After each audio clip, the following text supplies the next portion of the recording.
സംസ്ഥാനത്ത് ലഹരി ക്രിമിനൽ മാഫിയകൾക്കെതിരെ ആഭ്യന്തര വകുപ്പ് നടപ്പിലാക്കുന്ന ഓപ്പറേഷൻ തൂഫാൻ പദ്ധതിയെ ചൊല്ലി ഭരണ പ്രതിപക്ഷ അംഗത്തിനൊപ്പം കോൺഗ്രസിനുള്ളിലും കടുത്ത ആഭ്യന്തര തർക്കം പുകയുന്നു. ഓപ്പറേഷൻ തൂഫാന് ഐക്യദാർഢ്യം പ്രഖ്യാപിക്കാനെന്ന പേരിൽ കെ സുധാകരൻ എം പി കൊച്ചിയിൽ വിളിച്ചു ചേർത്ത ഉന്നതതല യോഗത്തെയും അതിന്റെ ഉദ്ദേശശുദ്ധിയെയും പൂർണ്ണമായും തള്ളിപ്പറഞ്ഞ് ആഭ്യന്തരമന്ത്രി രമേശ് ചെന്നിത്തല രംഗത്തെത്തി. കൊച്ചിയിൽ നടന്നത് ഒരു തരത്തിലും സർക്കാർ പരിപാടിയുടെ ഭാഗമല്ലെന്ന് ആഭ്യന്തരമന്ത്രി തിരുവനന്തപുരത്ത് അതീവ കർശനമായ ഭാഷയിൽ വ്യക്തമാക്കി. ലഹരി മാഫിയക്കെതിരെയുള്ള പോരാട്ടത്തിന് ഐക്യദാർഢ്യം പ്രഖ്യാപിക്കാൻ കെ സുധാകരൻ എം പി കൊച്ചിയിൽ വിളിച്ചു ചേർത്ത യോഗം ഇപ്പോൾ കോൺഗ്രസിനെ തന്നെ വലിയ പ്രതിരോധത്തിലാക്കിയിരിക്കുകയാണ്. ലഹരി വിരുദ്ധ യോഗം എന്ന പേരിൽ സംഘടിപ്പിച്ച ഈ പരിപാടിയിൽ മുൻനിരയിൽ ഇരുന്നവരുടെ ക്രിമിനൽ പശ്ചാത്തലം പുറത്തു വന്നതോടെയാണ് സംഗതി കടുത്ത രാഷ്ട്രീയ വിവാദങ്ങൾക്ക് വഴി തുറന്നത്.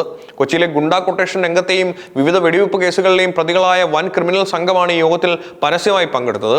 കൊച്ചിയിലെ ക്രിമിനൽ പശ്ചാത്തലമുള്ള കേസുകളിൽ ഉൾപ്പെടെ മട്ടാഞ്ചേരി ഹാരിസ് എന്നറിയപ്പെടുന്ന കൊപ്ര ഹാരിസ് യോഗത്തിൽ സജീവ സാന്നിധ്യമായിരുന്നു. ചർച്ചയായ പ്രമുഖ തോക്ക് കേസിലെ പ്രതിയായ റിയാസും എം പിയുടെ യോഗത്തിൽ പങ്കെടുക്കാൻ എത്തിയിരുന്നു. പോലീസിന്റെ ഗുണ്ടാ ലിസ്റ്റുകളിൽ ഇടം പിടിച്ചിട്ടുള്ള കുപ്രസിദ്ധ ഗുണ്ടയായ പുലി നസീറും ഈ ലഹരി വിരുദ്ധ യോഗത്തിന്റെ മുൻനിരയിൽ തന്നെ ഉണ്ടായിരുന്നു. കേരളത്തെ ഒന്നടങ്കം നടുക്കിയ കൊച്ചി ബ്യൂട്ടി പാർലർ വെടിവെപ്പ് കേസിലെ പ്രതിയായ ബിലാലാണ് ഈ വിവാദ യോഗത്തിൽ പങ്കെടുത്ത മറ്റൊരു പ്രമുഖൻ. കേവലം ഇവർ യോഗത്തിൽ പങ്കെടുത്തു എന്നത് മാത്രമല്ല ഈ വിവാദത്തെ ഇത്രത്തോളം വഷളാക്കിയത്. യോഗത്തിൽ വെച്ച് കെ സുധാകരൻ എം പി നടത്തിയ പ്രസംഗവും അതിന് ഈ പറയുന്ന സംഘം നൽകിയ പ്രതികരണങ്ങളും ഇപ്പോൾ സോഷ്യൽ മീഡിയയിൽ വ്യാപകമായി പ്രചരിക്കുകയാണ്. കടുത്ത ക്രിമിനൽ പശ്ചാത്തലമുള്ള ഈ സംഘത്തോട് സർക്കാരിന്റെ ഔദ്യോഗിക പ്രവർത്തനങ്ങളിൽ പങ്കാളികളാകാൻ എം പി പരസ്യമായി ആവശ്യപ്പെടുന്ന ദൃശ്യങ്ങൾ സാമൂഹിക മാധ്യമങ്ങളിൽ വലിയ രീതിയിൽ പ്രചരിച്ചതോടെയാണ് ആഭ്യന്തര വകുപ്പ് ഈ യോഗത്തെ പൂർണ്ണമായും തള്ളിപ്പറയാൻ നിർബന്ധിതരായത്. ലഹരി മാഫിയക്കെതിരെയുള്ള പോരാട്ടത്തിന് ഐക്യദാർഢ്യം പ്രഖ്യാപിക്കാനെന്ന പേരിൽ കൊച്ചിയിൽ കെ സുധാകരൻ എം പി വിളിച്ചു ചേർത്ത ആ വിവാദ യോഗത്തെ ആഭ്യന്തരമന്ത്രി രമേശ് ചെന്നിത്തല എത്രത്തോളം കടുത്ത ഭാഷയിലാണ് വെട്ടിനിരത്തിയതെന്ന് നമുക്ക് നോക്കാം. സ്വന്തം പാർട്ടിയിലെ മുതിർന്ന നേതാവും എം പിയുമായ ഒരാൾ കുപ്രസിദ്ധ ഗുണ്ടകളെയും പ്രതികളെയും കൂട്ടി യോഗം വിളിച്ചതിൽ ആഭ്യന്തര വകുപ്പിനുള്ള കടുത്ത അമർഷമാണ് ഇപ്പോൾ പരസ്യമായും പുറത്തു വന്നിരിക്കുന്നത്.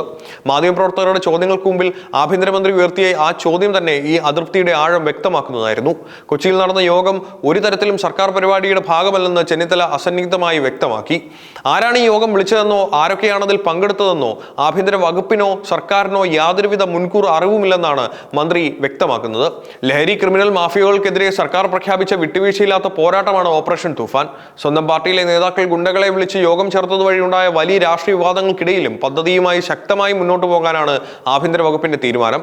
ഓപ്പറേഷൻ തൂഫാൻ തകർക്കാൻ ആര് വിചാരിച്ചാലും നടക്കില്ലെന്നും മാഫിയകൾക്കെതിരെയുള്ള പോരാട്ടം കൂടുതൽ ശക്തമായി തന്നെ മുന്നോട്ട് കൊണ്ടുപോകുമെന്നും ചെന്നിത്തല കൂട്ടിച്ചേർത്തു. ആഭ്യന്തരമന്ത്രി രമേശ് ചെന്നിത്തല മാത്രമല്ല പ്രാദേശിക കോൺഗ്രസ് നേതൃത്വവും കെ സുധാകരനെ ഈ വിഷയത്തിൽ പൂർണ്ണമായും കൈവിട്ട മട്ടാണ്.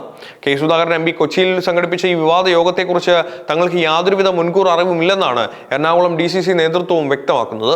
ലഹരി മാഫിയയെ പിടിക്കാൻ ഗുണ്ടകളെ കൂട്ടിയുള്ള സുധാകരന്റെ ഈ സ്വകാര്യ ഒത്തുതീർപ്പ് രാഷ്ട്രീയം കോൺഗ്രസിനെ ജനമധ്യത്തിൽ വലിയ പ്രതിരോധത്തിലാക്കിയിരിക്കുകയാണ്. സഭയിലും പുറത്തും പ്രതിപക്ഷം ഇതിനെതിരെ കടുത്ത ആയുധമാക്കുമെന്ന് ഉറപ്പാണ്.